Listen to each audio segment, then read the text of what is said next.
Welcome back, everyone, to your podcast, our podcast, the Popular Side Podcast.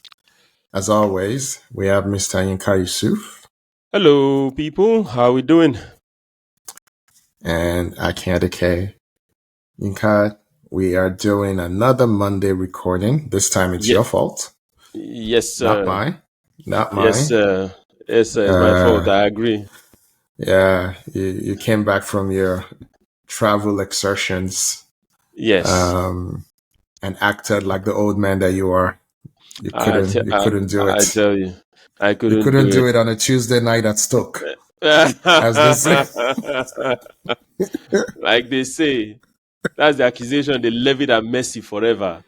Can he do it on a Tuesday night at Stoke? On a rainy Tuesday night at Stoke. Rainy Tuesday night at Stoke.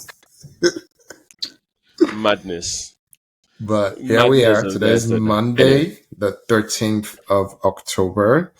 We are in the last week of a unnecessary 2-week international break. But here we are. What are you going to do? Yep. You know, I can't stop you people from watching useless games. It is what it is. But welcome back. How was your trip? Trip was fine. Trip was fine. Trip was okay. Back in Lagos, back at work again. Nice. Back in Lagos, back at work. On Saturday, when did Nigeria play? It was on Friday, Nigeria Lesotho. I couldn't tell Friday. You. I didn't watch it. I just watched it today. I didn't watch live. Okay, so I was too busy. I caught glimpses of the match and stuff. Right. Mm-hmm. So I'm wearing Super Eagles jersey, one of my Super Eagles jerseys today because I can let the cat out of the bag now. Yeah. Yes, you can. I want to make jest of a lot of Nigerians here today. Yeah. That's why I'm wearing these jerseys. This is not solidarity or me trying to support Super Eagles, right? So it's trolling. Is trolling. And by the time this episode is released, we will know our fate, whether we've qualified directly, or we're within the best losers, as they call it, the 4 positions that are going into the playoffs, or whether we are outrightly out. But we'll go into details as to the conditions that we find ourselves in. We'll go into details shortly. But don't think I'm wearing this jersey for solidarity. That was my point. That was what I wanted to pass across. You're being a troll.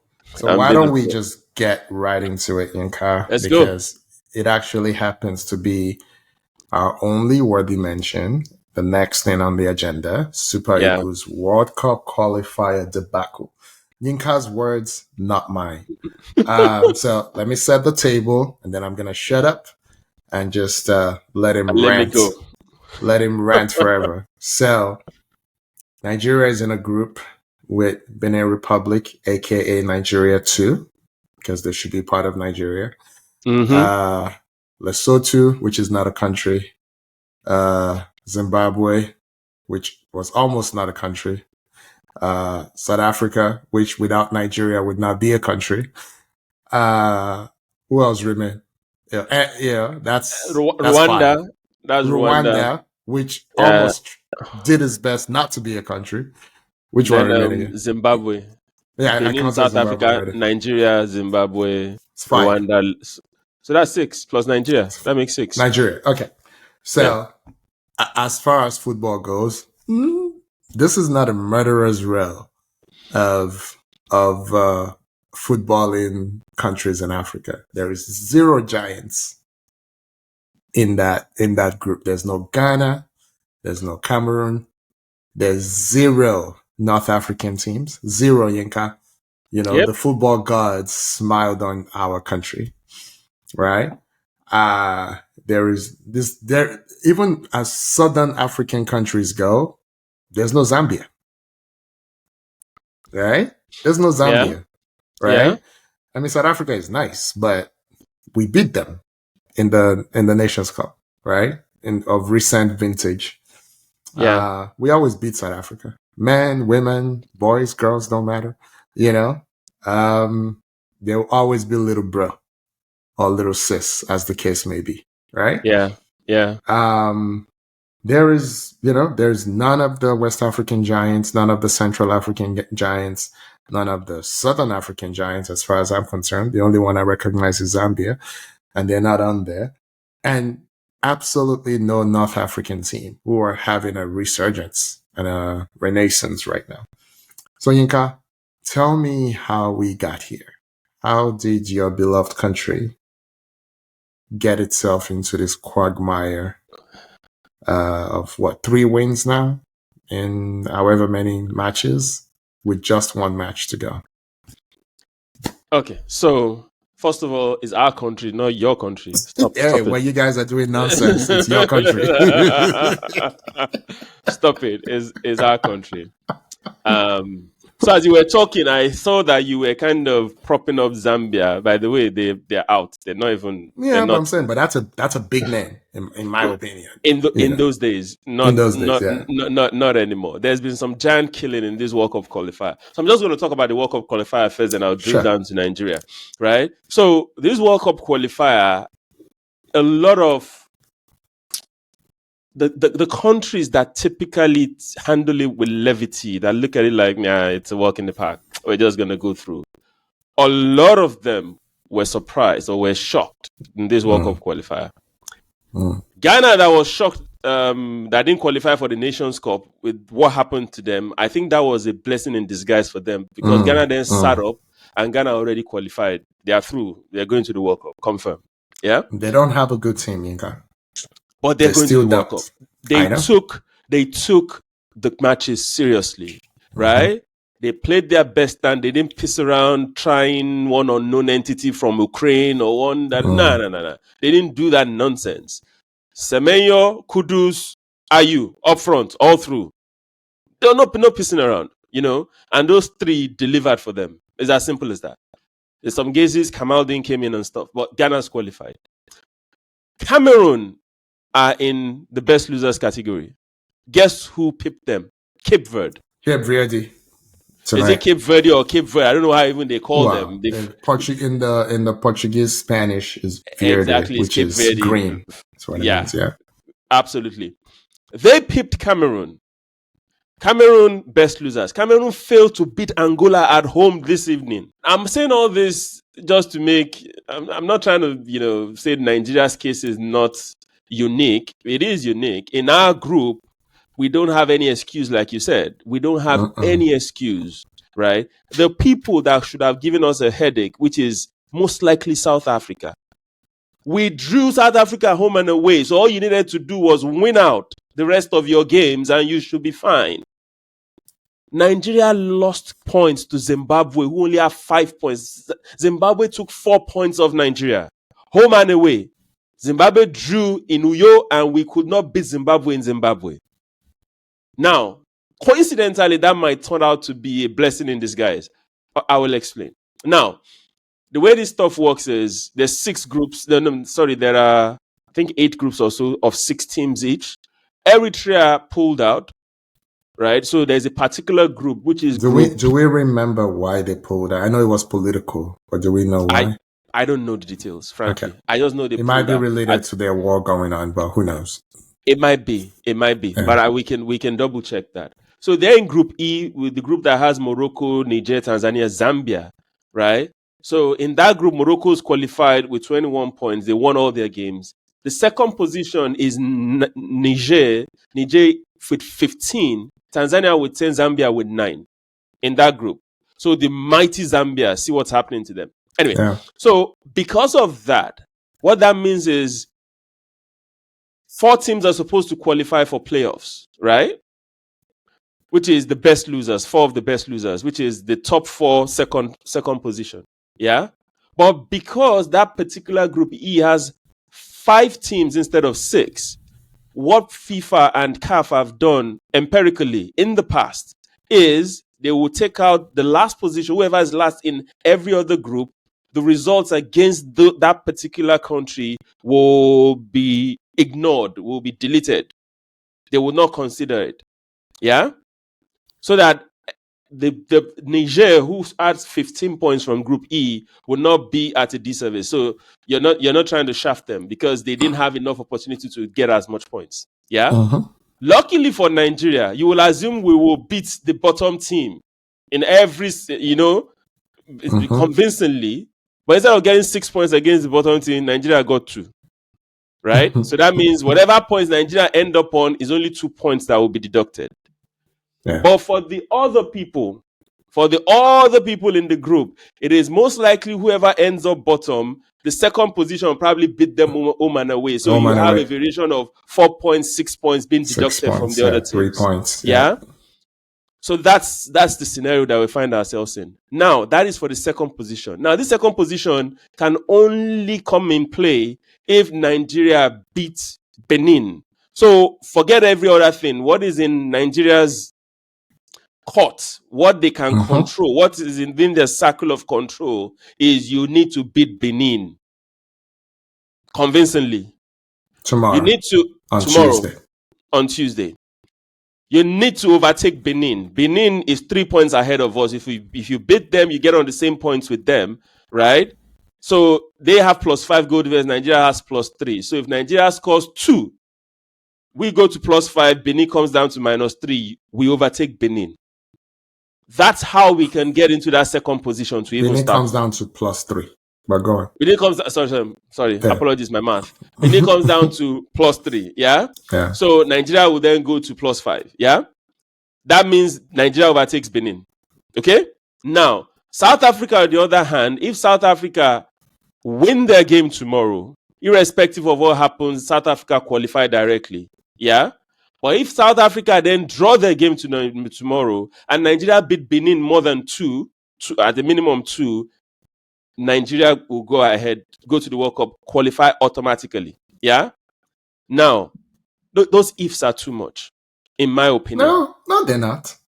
No, Keep going. Of course they are. So they're you really need this same Nigeria that has the only team that will beat more than a 1 goal difference in this qualifier is probably, was it Rwanda or so? We beat someone. Every other one has been 2-1, 1-0, 1-1. What are we saying? So, based on what the team has shown, right, it is very, very unlikely that you will beat Benin convincingly. Based on the games that they played. Ye of little faith. Akin, you just watched the Lesotho game today. I will come back to you and you will talk about the Lesotho game. I didn't watch it in detail, but I saw glimpse of the match, right? So we'll talk about that briefly. But let me quickly land on the whole mess that we find ourselves in, right? So those are the 2 ifs. Now, mind you, if you don't qualify directly, you're going to play into a playoff, and that playoff is a lengthy playoff. You're playing off within Africa, and I think you're also playing off with other continents too. Yes. So sure. It's not just we are second. No, that's not how it works. It's a lengthy process after that. Yeah, I don't know what will happen, right? But that's the scenario where we find ourselves in now.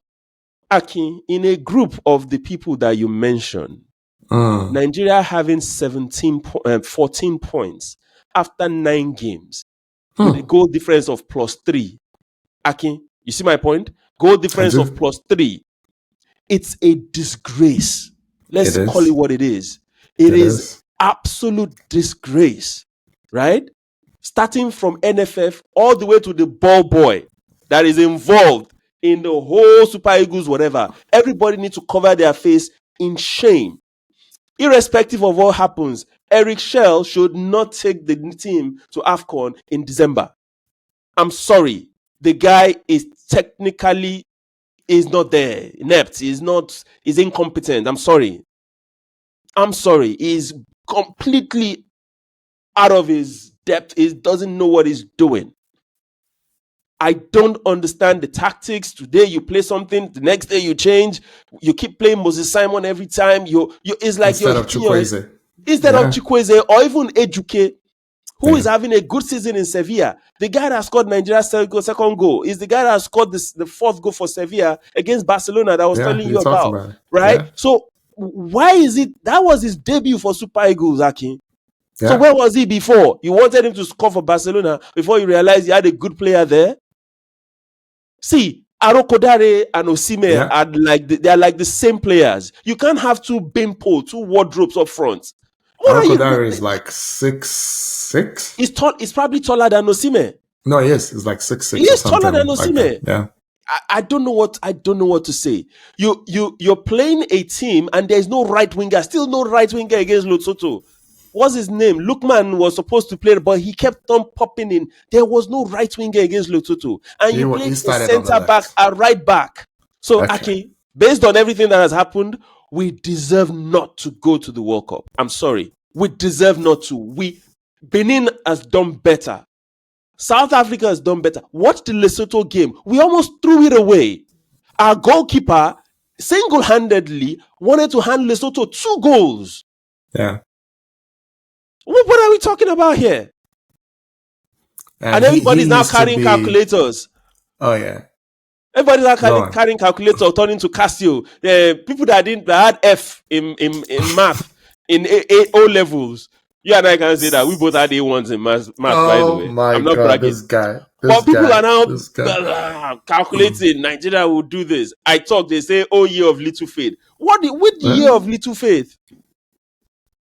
See, I'm just being realistic. I'm still a Super Eagles fan, right? Like, I would hope if Super Eagles is playing, I'm still going to Morocco. I'll go watch the Nations Cup. I will. But I'm being realistic here. We don't deserve that ticket. And it is time we start calling out the people that are responsible. In the hierarchy of the people that are at fault, the coach and the players are bottom. NFF, it's time you need to go. We need to say the truth. NFF is just the rubbish. Complete rubbish. So people say, oh, the players are done, the players are not. Yes, I get it. The players have their blame to some extent. But if I'm allocating blame, they get probably 10, 15, 20%. You need to plan. If you don't plan, if you fail to plan, you're planning to fail. It's as simple as that. Absolutely. We don't have a plan. It is only when World Cup qualifiers a week will come people to camp. If you know your players are in Europe, why can't you have camps in Europe? Play more games in Europe, right? Be consistent with the players that you invite. Don't just be inviting every Tom, Dick, and Harry. Oh, somebody plays in Uzbekistan. Probably put some money in somebody's pocket. A few $1,000s. You call him to camp. He's a Nigerian international. What are we doing? Troost-Ekong is still playing for Super Eagles till now. What are we doing? That was a fire penalty kick, though. I'm just saying. See, I'm just messing with you.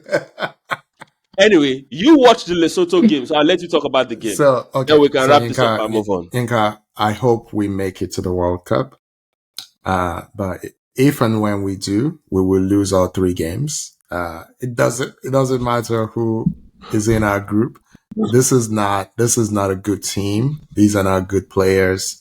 The handful of players that are useful on that team either shrink when they put on the Nigerian colors, aka Mr. Osimhen, are not utilized in the national team as well as they are for their club.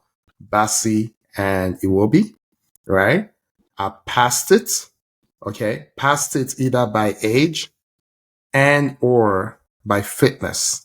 Ndidi, who, in my opinion, is a brilliant player, but he hasn't played well at a high level for a while. I think injuries have pretty much robbed us of the Ndidi that at one point, some people, not me, had a discussion of Ndidi versus Partey. I think Partey is a world-class CDM. I never thought Ndidi was a world-class CDM, but it was the best Nigerian option at the time. Now I'm not so sure. Like, I can see him running. I can see the old Ndidi, but I see no end product. I see nothing. And then, like you said, Troost-Ekong. The leadership is still there. The legs are gone. Gone. The legs are gone. Like, his brain knows where to go, but sometimes his legs don't actually transport him there, you know? And when you have someone like Bassi who can be a little rash, you need that cooler head right next to him, but you don't need that cooler head to always be 6 yards behind the play. You know, that's not what you need.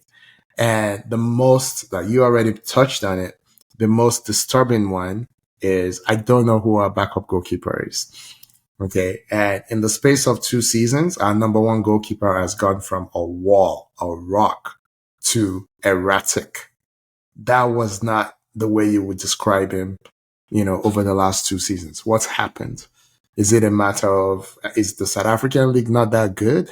But it's producing very useful players for South Africa.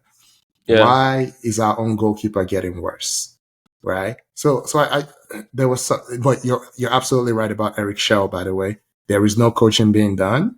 It is reminding me a lot of Pochettino as an international manager. No one is improving on the team. They're not playing the right people. I don't think he has any interest in scouting the Nigerian league.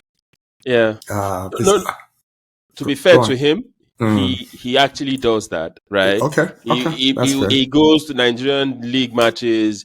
The team he took to Chan, we didn't see the output of that. So for me, it's as if it's saying, "This, I'm ticking the box. Yes, I need to do this, but we're not seeing the output." Yeah. You can't be going to Nigerian league, and at the end of the day, you go to Chan in Kenya, and you flog the team with like 8 players from one club. And you're saying, "Oh, they are the champions. That's why I'm taking." What are you? No, they don't necessarily just have lazy. the best players. That's lazy. No, that's just lazy. So for me, with Stephen Keshi not being around, continue to rest in peace. I think Austin Eguavon should always be the coach. Yeah, talk of Eguavon, I saw him yesterday. Did you really? Oh, yeah. How was it looking? I saw him yesterday at the airport. Gentlemanly, calm. I actually greeted him. What I didn't do was I didn't take a photo. Which I'm is not that kind of take a photo kind of guy. As well. I've met celebrities. My daughter reminds me all the time all the celebrities I've met, but I never take photos with them. I just don't. I'm not that kind of person. Footballers, yes. Yeah. Every other celebrity, I don't care. I know you met Perez once. Yes, and I told my wife, I don't do this typically. I walked straight to him. And I'm like, "Mr. Robert Perez, good afternoon." I greeted his wife. I greeted his kids. I'm like, "I'm sorry to disturb you. How are you? Can I take a picture?" And he said, "Yes, please." And I took the picture and I said, "Thank you very much for your service to us now." And I walked away. And you walked away. Left him. And I walked away. For footballers, I will do that. Any other celebrity, I will not even be, I will just ignore you like taxation. The accountants know what I'm saying. Anyway. So for me, I'm like, until someone proves otherwise, Mr. Eguavon should be the coach of the national team. That is the one person we know right now understands the Nigerian football spirit, the Nigerian footballer, what we need, how we need to play, wing play. We have a dominant center forward, Yeah. We're not servicing him. I saw him put in he was putting the cross in like 3, 4, 5 times. I'm like, why is he the one putting the cross in? What is happening? And look, if Eric Schell really wants to play 4-4-2 or whatever he's trying to do with Arokodare and whatever, I'm not necessarily opposed to it. But typically, you need a big little combination, right? Yeah. Typically, it's not a big. It's not a 9-9. You need a 9 inside 8, inside, whatever, or a 9 and 10 or whatever, right? So you want to take it back old school? I'm not opposed to it. That may not be a terrible way to play in Africa, but you need someone who can be a support striker, not someone who himself is expecting service. Yeah. So if both of you are expecting service, is that why I saw, Osimhen crossing from the left 3, 4, 5 times? If that is a critical game for Nigeria, that is not the time for you to not the time. Experimenting Arokodare and Osimhen. It's just stupid. I'm sorry. It is. And you know why I now even blame NFF? Akin, this thing is so deep-rooted.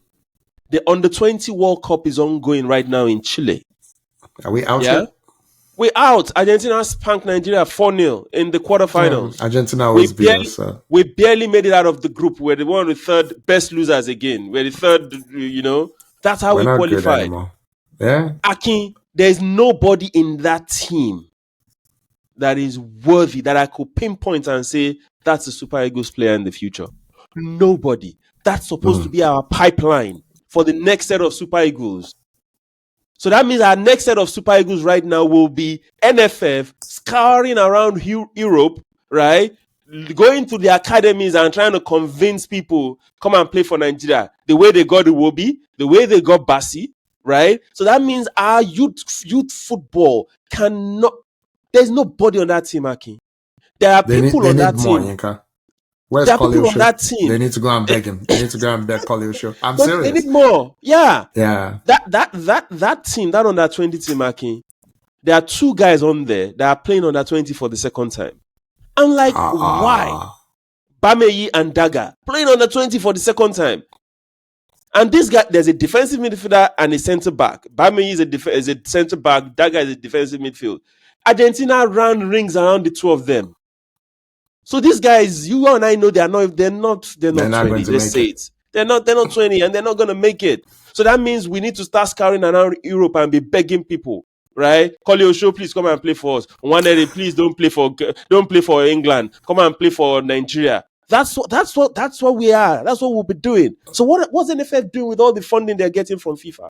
What are they doing for Nigerian football? What are they doing for the Nigerian league? You know what they do with all the funding they get from FIFA. Don't do that. It's annoying, man. It is annoying. So all Nigerians that are now turned to calculus, carrying calculator, Mr. Cassius, all over the place, pressing. Gosh. You're wasting your time. Gosh. You don't need to press anything now, right? There are too many moving parts for you to say, oh, this will happen, that will happen. Just let the players shall beat Benin. First things first. Beat Benin by at least 2 goals, then we can talk. That is the most disturbing part of it for me. You watch every match ever, doesn't matter where. You cannot name a single player in the history of Benin, and they're Nigeria's neighbors. I can name one. Oh, okay. You can name one. Okay. Seseyon. I can name Seseyon. Seseyon that used to play for Fulham. Yeah. Yes, he's Benin. He's Benin. Yes, yeah. Benin. So that's the only one I can name. That's true. You know, but of this current vintage, I'm like, how? I don't know any of them. Yeah. I know the funniest part. They are almost all Yorubas. Their names, right? Yeah. Razak, they are Nigerians more or less. They are Nigerians that just say, you know what? Nigeria more or less. Yeah. So Togo self. Sheyi Adebayo, Emmanuel Sheyi is Nigerian. Sheyi is from this town in Osun State. What's the name of I've forgotten the name of the town in Osun State. You know, but point taking, or the point I'm trying to make, guys, is very, very simple. By this time you guys hear this, we will know our fate. But we shouldn't be doing this. We're too big. We're too blessed to be doing this. We are too blessed to be doing this. I rest my case. In fact, Nigeria is the kid at school who has the smarts, doesn't have the work ethic, and is living on past glory. You've been in class with some of those, who peaked halfway through their academic career. Yeah. Right. And they're just doing wuru to the answer, right? That's Nigeria. I can even say I was like that too. I ended up like that. Stop. No, you're not. But I say all that to say, winner take all. Yeah. One match for all the marbles. Don't count that kid out. Don't count that kid out. So hold on. It would be easier. It would be easier for Nigeria to qualify as winners of the group than to go through 2 sets of playoffs. I totally agree with you. We would not be going to the World Cup. I totally agree with you. I'm not even sure we can do, because the African version of the playoffs is knockouts. It's 2 semifinals and 1 final. Yes. It's knockouts. 4 teams, semifinals, Cameroon and Gabon are in there already. Aubameyang is on fire for Gabon. They are on 20-something points. 1 game. Yeah. Cameroon is on 20-something points. And I think I agree with you. The easiest way for us to qualify, the easiest permutation is South Africa messes up tomorrow. Mess up, yeah. But here's the thing. It will be so this is what this team is about. South Africa might end up not doing what they're supposed to do, and Nigeria might still end up not doing what they're supposed to do. No. Nigeria is going to beat Benin. No, you got that. I will come back on Sunday, hopefully. See this. No, Nigeria is going to be beaten. I think we're going to score early. We might even score often. I think we will do what we need to do. Osimhen hasn't had a signature game for the Super Eagles. I think it's time. It's about. Akin, you've been saying this when Nations Cup before. You've been saying this for years. I know. He still doesn't have it yet, so you think it's now that you have it. It will have it tomorrow. It will have it tomorrow. It will have it tomorrow. I've heard. It will have it tomorrow. So South Africa is the problem now. Will South Africa stumble? They haven't stumbled yet, but will they stumble? And actually, they stumbled yet the last game. Who did they lose to? Zimbabwe. Zimbabwe played in South Africa, so they were at home more or less, right? And they drew. They got frustrated. They got what's the word? They were kind of they got frustrated, and one of their players actually got a red card, and they drew 0-0, right? Wow. So and the only reason they're even here is because they got 3 points chalked off for using an ineligible player. Because without those 3 points coming off, they would have qualified already. Right? They would have qualified already. Yes. Okay. Let's move on. Good luck to Nigeria tomorrow. Good luck to Nigerians and the Cassius, Mr. and Mrs. Cassius, all over the country. We'll see what happens. We just spent half of our time talking about Nigeria. Okay. Which is fine. So, because all the top 5 leagues are in intermission right now. Yep. So Nigeria can qualify for the World Cup. There are no league updates, but what we're going to do, what we thought we would do is let's go back to our early season or preseason predictions. We've now had in most of the top 5, we played 7 match days. Some have only played 6, I believe. So Yinka, what I'll do, we'll go league by league. I will tell you what we predicted. You will tell me where the league stands today. Is that fair? Okay, that's fine. Okay. All right. So I think we will start with the Bundesliga. And Yinka's prediction was we will go Bayern Munich, Dortmund, and Leverkusen. Akin's prediction was Bayern Munich, Dortmund, RB Leipzig. Where are we right now? So right now we are Bayern Munich, Dortmund, Leipzig. Oh, I win. 1 win for me. So I'm up 1-0 on Yinka right now. Nah, I'm just kidding. We both had Harry Kane predicted to be this top scorer for the signing of the season. Yinka, you had Jonathan Tah. Yep. I had Luis Diaz. And then did we predict player of the season? We both predicted, you predicted. I think we went Harry Kane.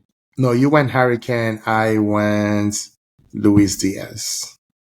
For player of the season. Yeah. Okay. But for top scorer, we both had Harry Kane.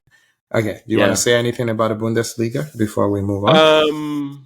So I think we both got the Bayern Munich, Dortmund top 2, right? Leverkusen 2 points behind Leipzig. So it's kind of panning out. It's kind of panning out the way we thought it would. But in terms of signing of the season, I think your take is looking better than mine right now. I think Luis Diaz has had a better start to the season than Tah. Yeah, more impact. And maybe it's because Bayern don't have that much defending to do. That's true. That's very true. So maybe I should have factored that in. I also didn't think Luis Diaz will walk straight into the team. No, right? me either. I thought it was going to compete with Koeman, and then Koeman left. Yeah. Compete with Serge Gnabry, who is German, who is in the World Cup year. Yeah. So I thought Luis Diaz was gonna, sit on the bench a while before he then. But he's been fantastic. The kid got injured. What's his name? Musiala. Musiala got injured. So that's one fewer frontline player to compete against. Yeah. Okay. But one thing that both of us didn't miss is Harry Kane being the top scorer and the player of the season. It's on 11 already. It's on 11 already. It's ridiculous. It's ridiculous at this point. 11-6. Anyway. It's crazy. The man is not aging. It's crazy. He's not. All right. So I'm gonna go to La Liga next, Yinka. Mm-hmm. So you had Barca, Real Madrid, Atletico Madrid. I had Barca, Atletico, Real. Okay. So Madrid are top of the table right now with 21 points after 8 games. Barcelona second with 19. Villarreal third with 16. Atletico Madrid are they're fifth with 13. Who was the other one we had? That was it. I had Barca, Atleti, Real. You had Barca, Real, Atleti. Okay. So you're closer. Atleti started off the season in a very, very bad form, right? Yeah, very, very bad shape. I think Simeone didn't know what to do, right? And the Madrid game kind of, maybe jolted them a bit, and they came back to life. And what's his name? Alvarez has had a fantastic season, by the way. Yeah. Alvarez is, if I'm to amend my pick of the player of the season, frankly, is probably gonna be between Alvarez and Mbappe. Yeah. Okay. Probably gonna be Alvarez has been fantastic, very, very solid. But that's where we are in La Liga. Okay, so we both had for top scorer. We both had Mbappe. Who is the top scorer right now? Mbappe is on 9 right now. He's top. Okay. Alvarez is second with 6. Vinny Jr. is third with 5. Okay, so we both had that correct so far. With absolutely way too early, but that's okay. For signing of the season, you had Dean Howson.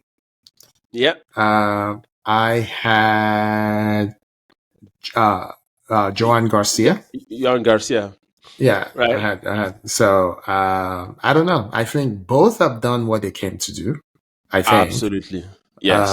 I think we can say the increased defensive solidity that you've talked about and gotten in trouble with Enro with is because Dean came in, and it's because what's his face came back from his ACL. Militao came back. I think that's fair to say. I will also give the Liverpool kid some credit. I mean, he's been there, Which of them? Trent? Trent. I'll give him some credit. He's played a few games, right? When you said kid, I was wondering. Trent is a kid. He's like 27. He's like 27. Yeah. Okay, fair point. But, I think I'll say TBD on the signing of the season, even though I agree. I think the goalkeeper has been fantastic. I think it will be world class. And then lastly, for player of the season, we both had Lamine Yamal. Which, funny enough, after 8 games, he's not in the top 5 player of the season in La Liga right now. No, so he's been in and out. He's been injured, off form, off the field issues, right? Yeah. He needs better people around him. That's all I'm going to say. No, he does. Things can change just like that. Yeah. Yeah. Remember when Ansu Fati came out, the hype. Let's even not Ansu Fati. When Messi came out, hype. Messi's hype was not even as high as some other people's hype. Borja, for example, Ansu Fati, for example, maybe it's because of social media, the newer age. I get all that, you thought they were going to be the next big thing.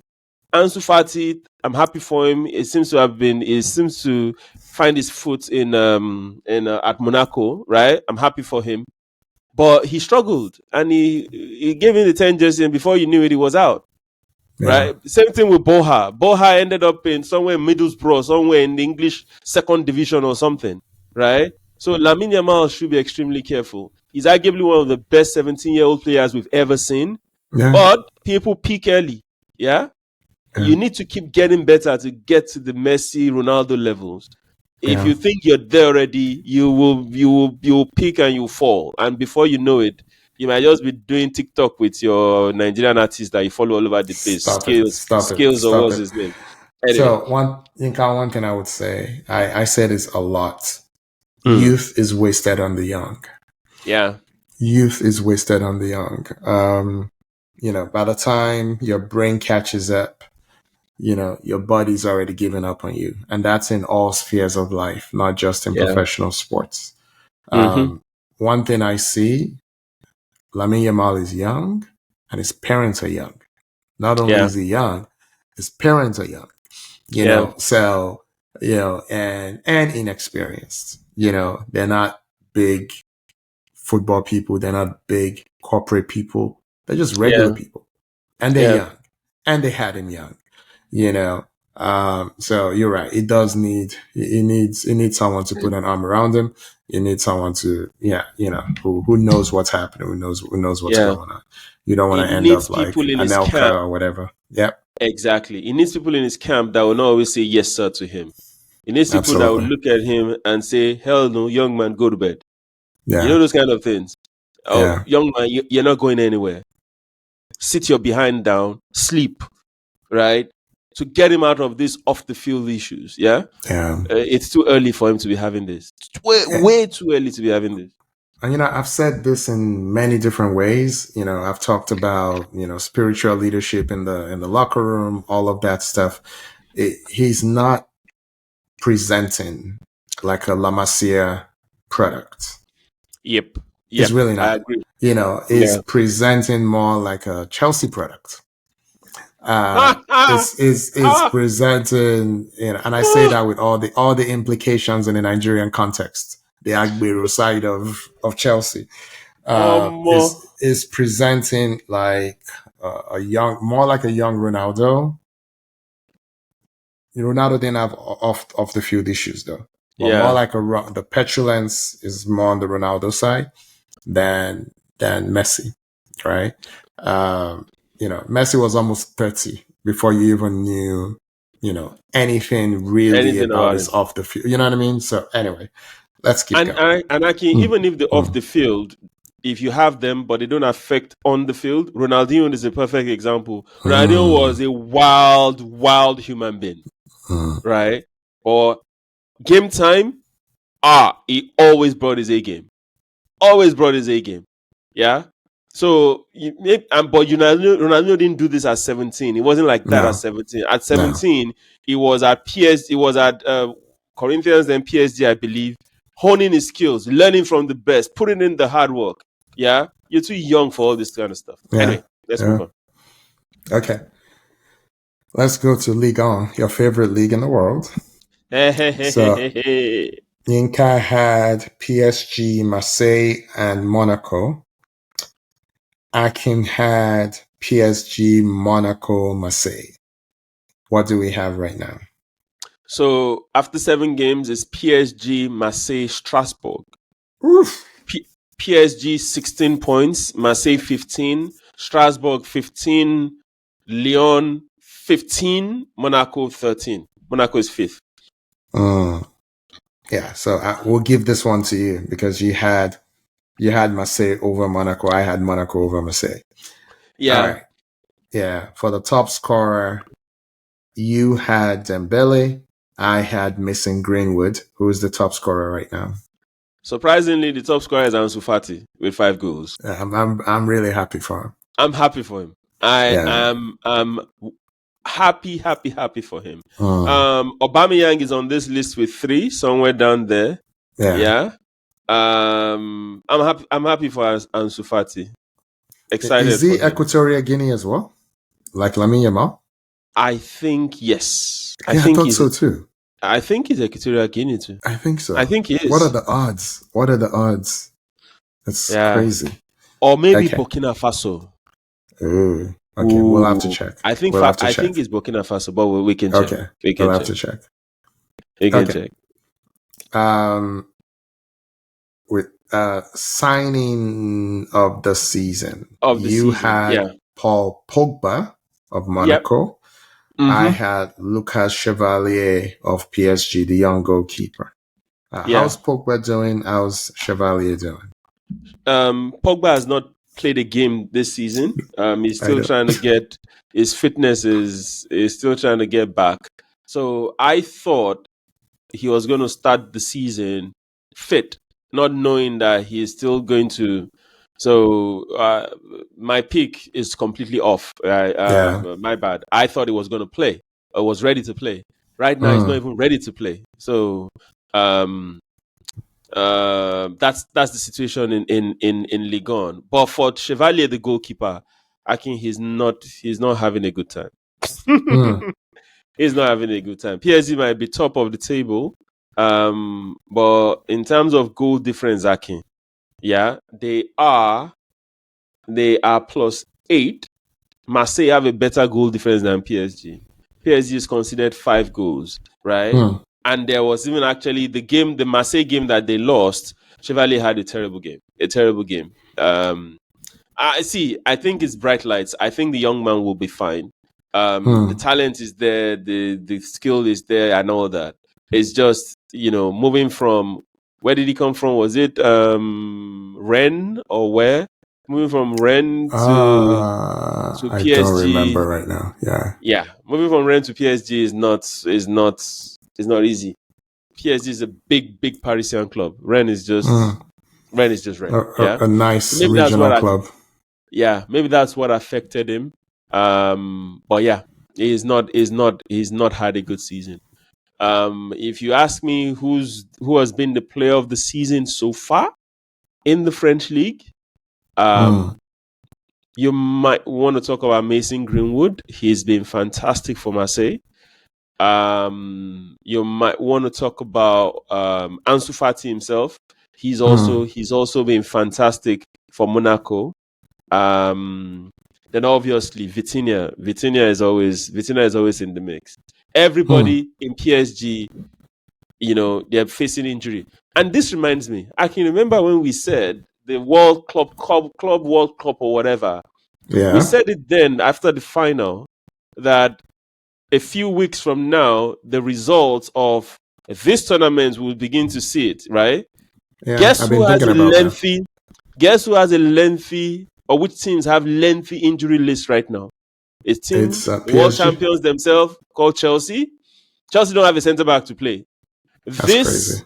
This what do you call it? International break came at a good time for them because they played Anchampong and one other kid against Liverpool. Yeah. If you see PSG's injury list is as long as anything. Everybody's out. Almost everybody's out. That's why they went to Nou Camp with kids and they still beat Barca. Yeah. So just so people know, this is what happens when you don't give players breather, right? Or when you don't they don't cool off very well and they don't heat up very well. You understand? The season ends, you're supposed to cool down, right? And you're supposed to ramp it up gradually. You can't just go from 0 to 100. Something will give. That's what's going on right now. Let's move on, Akim. No, for real. No, it's so funny because we know what the science says. We have the experience, and they chose to do this anyway. So it's very disappointing. It is. So we've done the Bundesliga, we've done La Liga, we've done Ligue 1. Syria. So let us move to Syria. Yes. So yours, I'm very confident that I got right. Mine, I'm not so confident because I'm looking at my scribbles and I saw, I pretty much like X'd out something and wrote something. So I'm taking the ones that appear right next to yours in my notebook as what I said as my final. So let's go. So you had Napoli, Inter, Juve. I had Napoli, Inter, and AC Milan. So what's it right now? So you're closer. Napoli is top of the table with 15. Roma are second, joint 15. They're on the same 15 points. Yeah, with lesser goal difference. AC Milan is third with 13. Inter fourth with 12. Juve fifth with 12. Yeah. Yeah, I think we should have kind of considered the coaching change at Inter, but I don't Yeah, think either of us gave that enough consideration. I don't think. I agree. And Yeah. also this AC Milan resurgence, Mm. we probably didn't think of it. We didn't. No, I didn't. no. I didn't see it coming. And by the time we did this, the transfer window had not ended. Remember, yeah. So there were some signings that Milan had subsequent to this prediction, and these Mm. signings are significantly impacting. What's going on. But that's the Syria. Okay. There were a couple other things for the signing of the season. We both had KDB, Kevin De Yes. Bruyne. Yes. For top scorer, though, you went for Martinez. I went for Lukaku. Yes. Okay, so, and then go on. KDB is probably on track to be player of the season.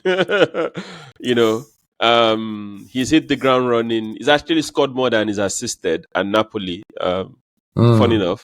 But yeah, he's having a fantastic season. Pulisic is a worthy mention. Pulisic is having a fantastic season. Yeah, I'm rooting for him. Yeah. But the problem is with Pulisic is always injury. We don't wish injury on people, knock wood. But it is what it is. Pulisic is had a fantastic season. Another worthy mention in terms of who's had a great season. There's a young kid at Juventus called Kenan Yildiz. He's Turkish. Everyone thinks it's coming to Arsenal next year, but go on. Everyone, anyway, Arsenal and the transfers. Maybe we can quickly talk about that before we wrap up. But he's 20 years old. The boy is something else. He has been a thorn in everybody's flesh. Every game Juve has played this season, he has turned out probably, if not man of the match, probably contender for man of the match in almost every game. That's amazing. It's been solid. He has been solid. So that's what's happening in the Syria. So what about, let me see, I kind of lost my place a little bit. Give me a sec. So what about the player of the season? We both know. So you had in the EPL player of the season. No. Syria probably had KDB. In the series, yes, you had KDB. Yeah. I had KDB. We both had KDB. And KDB is probably going to be player of the season. The way he's going, I think so. And Yinka, anyway. we missed player of the season for Ligue 1. You had Kvaratskhelia. I had Doué. I had Desiree Doué. They are both injured. I know. But I think Kvaratskhelia played their last. Did it come on against Barca? No. Against Barca? No. Okay. No. Okay. He did not. I thought he did. Okay. He did not. I can double check, but I don't think he did. Last, but certainly not least, at least to all of you, the EPL. So that one, you had Arsenal, City, Liverpool. I had Arsenal, Liverpool, City. What does the table say? So you're closer. Arsenal at top of the table. Let me take that again. Arsenal at top of the table, 16 points. Liverpool second with 15. Arsenal have a goal difference of plus 11. Liverpool have plus 4. That goal difference is an extra point. That's extra point. It's crazy. It is crazy. Spurs are third on 14 points, goal difference of 8. City, Bournemouth are fourth with 14 points, goal difference of 3. City fifth, 13 points, goal difference of 9. Honorary mention goes to Manchester United, who are bottom of the first half of the table. They used to be top of the second half of the table, but now they're bottom of the first half of the table. Which is progress. What is not progress is their goal difference is still -2. It's always in negatives. It's consistency is good. Why don't you like consistency? Why don't you like consistency? Consistency is key, my brother. All right. So for signing of the season, Yeah. You had Reindeers. I had Elanga. And then for prediction for top scorer, we both had Holland.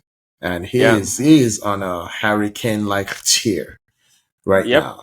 He's unstoppable. Yep. You can't move him off the ball. Unstoppable. He is unstoppable. He's getting his form back. Even now, you can even argue that although he's getting service, or still not at the rate of... it's not really getting that much service. Exactly. It's not at the rate that he used to when KDB was behind him. Yeah. But this time around, he's bullying. He's really... That's what it is. He's on something. He's bullying people and really, really getting the ball and sticking it in the back of the net. Yeah. Kudos to the young man. See, I tell you that goal scoring at times is maniacal. You need to... You have to want to score. He's that kind of player that he just wants to score. Yeah. He's having a fantastic season. But in terms of player of the season, Aki, Rwanda started off very well, but he lost his way a bit in this whole Pep experiment. Yeah. But in recent games where they've settled and he's now playing, he's playing with at least a common set of people. I think because Pep hasn't changed his lineup for like 3 games. Yeah. In the EPL, he's stuck to the same team. So Rangers is beginning to find his foot.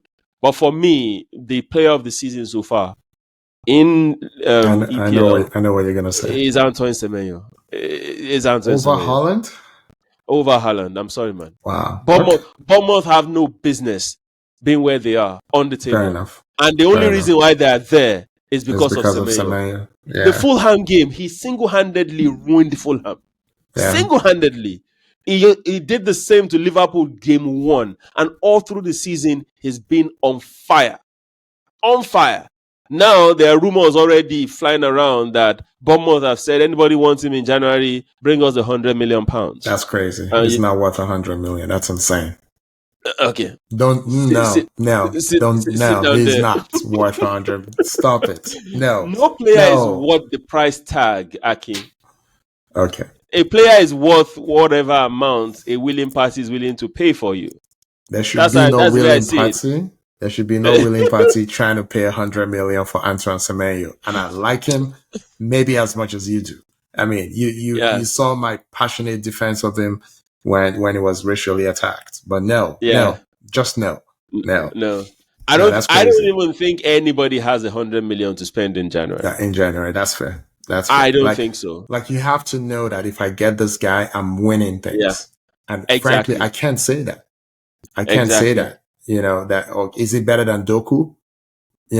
Like, if you replace... He is better than Doku. But if you take Doku out of City and you permanently replace him with Semenyo, do the results really change? That's my point. If you put Doku in Bournemouth, nothing is happening. That's fair. No, that's very fair, right? That's very fair. Impact. But as part of an ensemble, which is what you have to be on a Liverpool, on a... You've seen it with Wirtz, on a Liverpool, on an Arsenal, on a City, you need a Messi to really change the course of, you know what I'm saying? Otherwise, does anything really change? In January, right? If clubs come and they tempt Bournemouth with offers, not close to 100, right? That's what you want. But definitely it's going to be more, it's going to be within the region of 60 to 70 something. Yeah. Right? Number one, because it's January. And number 2, Elanga, Maduekwe, all of them went for 50-55-ish. 55. Yes, that's fair. So definitely he's going to go. If you're really looking at hype, January and everything, it's going to be between 70 to 75. Now, what can convince teams is if you say, why don't we do a swap deal? Can I give you a Trossard? Can I give you a Martinelli, right? Plus some cash for him, right? Or a Liverpool will come and they say, can I give you... Who do they have to offer? There's nobody. There's nobody on the left. Gakpo is not nobody. Gakpo will never agree. Exactly. Or maybe a Chelsea come and they say, Mukaila... One of all these 5 players. One of all these 5 players plus 70 million so that you can give us a million. That's a possibility. But the young man is an Arsenal fan. He's always been an Arsenal fan. So, Chelsea, we add a player to be announced later. Exactly. And cash considerations. Cash consideration. Anyway, so for me, I think is the player of the season so far. This might change as time goes by. Yeah. So my signing of the season is looking really bad. Elanga. I don't know. He's not even playing, Aki. I don't know what I was drinking. When I said that, he's not looking good at all. He's not. Now, talking of Elanga, Sweden played this evening at home to Kosovo and they lost. So Sweden is not going to the World Cup. Ishak, Elanga, Gyökeres, all of them on the pitch. It goes back to Ishak and Gyökeres playing together. It's not working. Work. How could it work? Right? It's not working, But anyway. For those two, you have to choose one style of play and stick with it. And then put complementary players around them. One gets 60 minutes, the other gets 30. That's it. Exactly. And some games, the other one gets exactly. So you switch it. So you're looking at the opponents, maybe it's better Gyökeres start, maybe better Isak starts. You can't play the two of them together. And their coach is a former player, John Dahl Thomason. You remember him? Yeah, I remember him. I remember him very well. Danish guy. Yeah, he's gonna be fired, man. It's gonna be so fired. It's gonna be so fired. Anyway, So okay. I think we covered everything. I think we covered everything. I think we did. And we're just around the hour mark. Do we have a donkey of the week? NFF. Nigerian Football Federation. Wait, Yinka, why did they change from Football Association to Football Federation? Who cares? I don't know. NFF, the whole football hierarchy, I know FIFA says government should not get involved in football, but we need help in Nigeria. But that's BS. Tinubu needs to fire somebody. Yeah. Tinubu needs to fire. Olise was on a podcast. I don't know the name of the podcast. Shout out to them. Somebody interviewed Olise recently, and he said Arsene Wenger asked him why is he not helping the Nigerian league? Why can't he? And I'm like, Nigerian league is not a money making venture. It should be. It's a pastime. It should be. It should be. It's a pastime. The only person that is really a money making venture for is Remo Stars. Remo is the only club that is run properly. Remo is the only club that is mindful of, this is the revenue I'm making, this is my cost. Do you understand? Yeah. Remo is the only one. Every other one is either owned by a state government or owned by one rich man that is just saying for the pride of it, or a politically exposed person, right, that just wants to show his masses or his people that I like you guys. This is the team that I'm sponsoring on your behalf. Yeah. Even the church, MFM, that had a football club. Where is the club now? MFM is they probably, I don't even know. I think they don't even exist anymore. I'm not sure of this. But MFM is not in the MPFL anymore. Okay. NFF needs to do better. We need help. These guys that are there don't know jack about how to run football. They have no idea. None. They're just there to make money and get out. And maybe not get out. No, stay forever. Stay forever. Yeah. Stay forever. We need help. We need to be able to fire somebody. Because the chairman has been there forever, right? Or president, whatever they were. No. So he just came in recently. But he's always, so it's like he's within the system. So you get in there and you wait your time until you get to the top, right? With these guys, there is no evidence of ever been managing any. I can have the experience of managing a football club than most of these people. Oh Lord. Amazing. No amazing. Business, nothing. There's nothing. Nothing to show for it. Our league is a mess. Our age group, whatever, is a mess. We don't even have a secondary schools tournament, Nigerian secondary schools tournament anymore. That is worthy of mention. So, a couple things, and then we'll close. So, one, the days of FIFA saying government should not get involved, it's farcical and comical now. after all the stuff they did with Qatar, after Infantino has been playing footsie with Trump. I mean, Trump and all calls the him mess that Platini found himself in. I mean, it's clearly a joke, right? It is. After did they give Russia a World Cup once upon a time? They gave them a World Cup and an Olympics. They did. Yeah. Yes. They gave them a World Cup. So don't tell me that governments don't get involved in sports, because that's just farcical. It's not true. So governments definitely get involved in sport. But I would argue, in the Nigerian context, the governments don't have to. There is enough money swirling around the system, and there's enough what's the word I'm looking for? Desire, right? People like football. They don't care about any other sports. That is the reality. Once upon a time, not once upon, once in a while, if there's a good Nigerian boxer, everybody will get behind him. But that's just like they get behind somebody trying to break another stupid world record. Yeah. Guinness Book of World Records. That's all the boxers are. If them Toby Amusan track. Yeah. She's what's her name? The Linda woman. World record cook. Yeah. That's it. That's all that is. That's all that is. You're literally the flavor of the moment. And then you die and nobody hears from you anymore. But football endures. So I would argue what's missing is corporate sponsorship.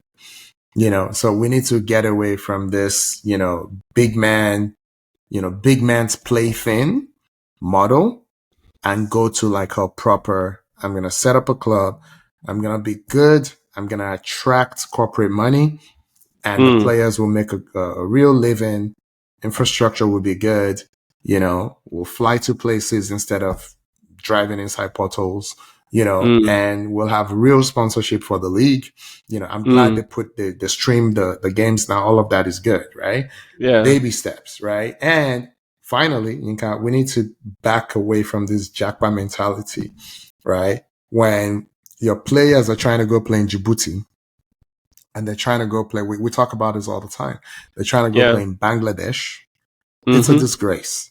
You need enough of your players to be home playing. So you remember when we were growing up that we had a thing, right? We had a very short period like that where everybody was going to ASEC Mimosas. Everybody was going to, to Africa Sports and all that. And then Zamalek and all that, right? And then there was a short period. Remember when Ajibade Babalade and them came on?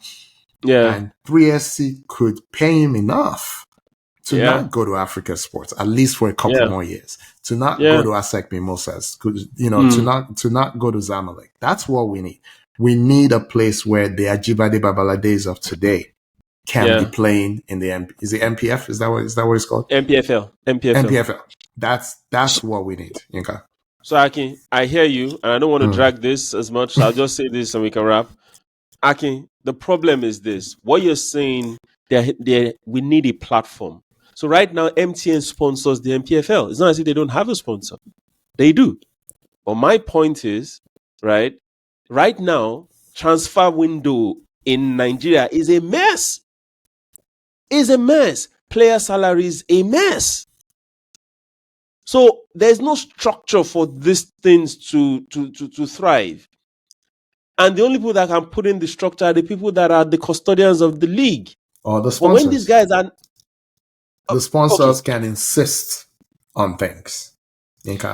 They don't run their company, in chaos. You know what I mean? I get that, and I hear you. But when the sponsor looks at this as more or less an advert or CSR just for themselves, just for the sake of, you can't say we're not doing anything. We're sponsoring your league, right? You see my point? Yeah. When they want to impose, these same people will be like, is it because they are giving us money? Do you understand what I'm saying? So it needs to be, the tone at the top needs to change. That is where I'm going to. I would agree. The tone at the top, you cannot discount, or you just look at, treats with, the leader doesn't. It does matter. If the tone at the top is proper, right? you can see the little interaction we have with the local. You can see what's going on, even in where we come from, Kwara State. It's a mess. It's a mess. We were talking about Kwara United losing the other day. See the uproar that happened afterwards. All the people are just throwing insults, throwing whatever. Now they're like, oh, so that was what was going on. Things are just coming out of the cracks, and you're wondering how are you running the club like this? What's going on here? Look at our under-20 team. The word out there is if you have $10,000, $20,000, your player will get on the team. How can we grow? How? Anyway, I rest my case. No. So good luck to Super Eagles. Hopefully, by this time you guys are listening to this, Nigeria will have qualified for the World Cup. And so you do want us to qualify? All you people that suddenly interested in math, the math that you failed in school. I'm looking at you, my good friend, Mr. Grant. Why are you like this? You can't be calling out my boy like that. You need to stop. You need to stop. The man said, what did he say again, sir? He said, we of little faith. Or I can't remember the way he said it. But you are now. You want people to be diehard believers in the Nigerian experiment. You started off this session by saying your country. You're the one telling me this. But we still believe in Nigeria. Now me still believes they will qualify. Anyway, all right, you got. Anyway. All right. Yes, sir. So close us out. Thank you very much, guys. This has been fun. Hopefully, Nigeria qualifies. Jokes apart. Hopefully, Nigeria qualifies. Either by hook or by crook. I don't care.